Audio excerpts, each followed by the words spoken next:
So why don't you give us a little update exactly what's been happening with your company and your email company, and tell me a little bit about the motivation behind this. Are these ideas that you've had for a long time, or is it just a natural instinct to be honest and straightforward? But tell us a little bit about what has happened these last several months. Yeah, well, there are a lot of questions buried in there. You know, I've certainly been a pretty firm believer in our Constitution for a very long time, and you know, I've had 10 years to really develop my views on how it applies to online privacy and electronic freedom.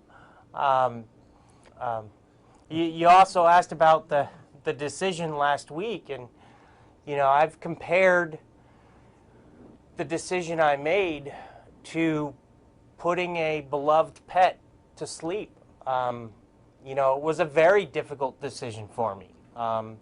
There was a huge part of me that said, well, if everybody else is going along and accepting it, maybe I should too. But in the end, I just couldn't do that. I felt like I couldn't live with myself if I didn't at least launch some form of protest. And because of all the restrictions on my speech, I felt that shutting down was the only way I could remove that ethical burden, that moral burden. You know, it's one thing for our government to infringe upon our rights. It's an even bigger thing if they do it in secret and make it illegal for people to talk about it. We emphasize the fact that we want to hear the truth, and that's what you want, and that's why we wanted you on this show, because that is important. When people's attitudes change, I think we can have optimism.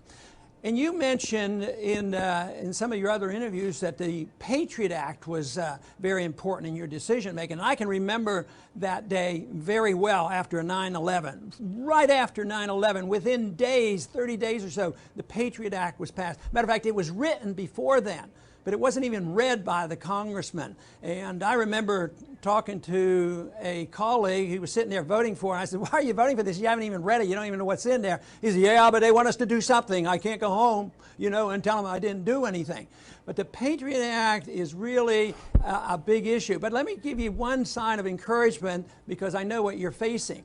Is I visited a lot of college campuses here in the last couple years, and I always brought up the Patriot Act, and I always mention, you know, I voted against the Patriot Act, would get loud applause. It was an issue that young people care about. They're savvy with the internet. So there is a large group of people out there that are very open to this, and I think you can do, in spite of your problems that you're facing, because you're fighting on principle, I think you can do a lot of good to galvanize the people and build up resistance to what's happening in our country, and I compliment you for that. And tell me a little bit about how you reacted to the Patriot Act and where you think the real evil is in the Patriot Act. That's easy. I'll start by saying that the Patriot Act is the most unpatriotic, un-American piece of legislation that Congress has passed in recent memory.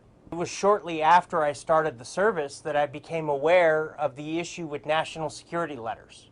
And I was deeply disturbed in the way that it gave the FBI the authority to demand private information from companies like my own without judicial oversight.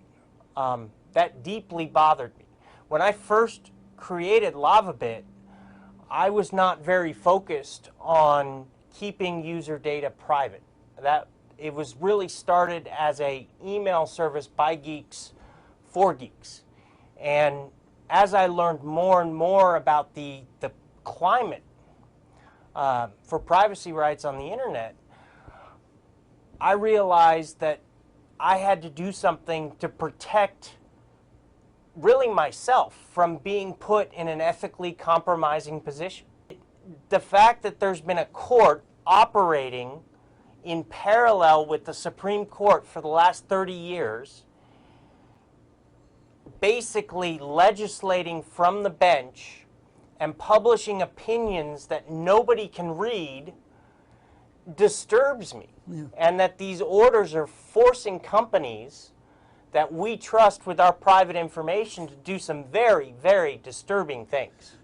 And we're not supposed to have to be afraid of what we say to the press in this country. And there's, for years and years, have been Supreme Court decision after Supreme Court decision that has affirmed the freedom of speech. So while we're going to evaluate all of our options, the unfortunate thing is a lot of that right now has to be completely off the record. Okay, very good. I Yeah, guess in terms of offense, I mean, I consider this interview offensive. I'm speaking out to try and motivate a change. Right. In terms of offense in the courts, I don't know if we have too many options there right now. Right.